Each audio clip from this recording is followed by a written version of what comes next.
Tu fais tout correctement avec ton argent. Tu travailles de longues heures, tu économises cet argent, tu fais attention à tes dépenses, et pourtant, ça ne marche pas. Tu avances, mais lentement. Beaucoup trop lentement.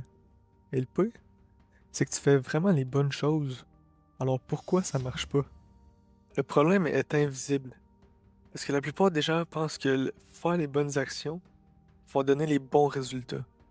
Mais avec l'argent, c'est pas si simple. Tu peux faire les bonnes choses, mais au mauvais moment, et obtenir les mauvais résultats.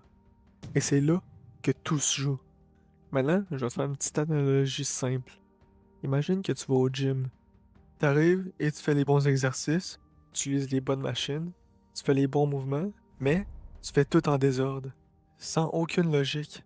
Alors, est-ce que tu progresses? Oui, un peu, mais pas vraiment. Ce n'est pas seulement ce que tu fais, c'est l'ordre dans lequel tu le fais. Et avec l'argent, c'est pareil. La majorité des gens font les bonnes choses, mais complètement dans le mauvais ordre.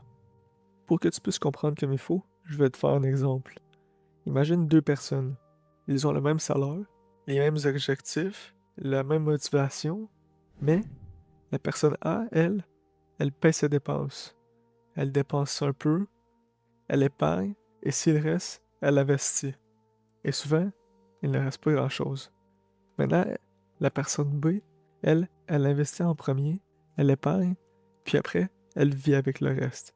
Ils ont le même salaire, le même style de vie, mais pas le même futur.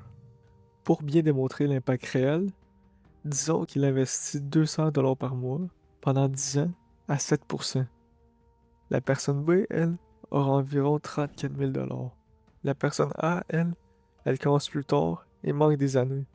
Alors, elle aura beaucoup moins d'argent que la personne B.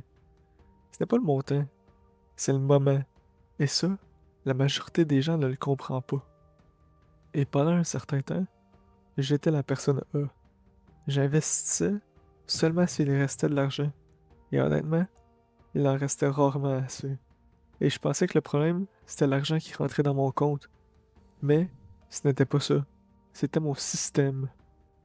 Puis, quand tu fais les choses dans le mauvais ordre, ton argent devient imprévisible, irrégulier et émotionnel. Tu investis quand tu es motivé et tu arrêtes quand tu es stressé. Alors tu laisses ton futur dépendre de ton humeur. C'est comme si tu voulais perdre du poids, mais que tu mangeais bien seulement quand t'en as envie. Est-ce que ça fonctionne? Peut-être, mais pas sur le long terme. La discipline bat la motivation. Et avec l'argent, c'est pareil. Les gens qui avancent vraiment ne sont pas parfaits, mais ils ont un système. Et ils décident avant. Ils ne se demandent jamais est-ce que je devrais investir ce mois-ci? C'est déjà automatique. Et sur le long terme, quand tu fais ça, t'enlèves les émotions, le hasard et les hésitations.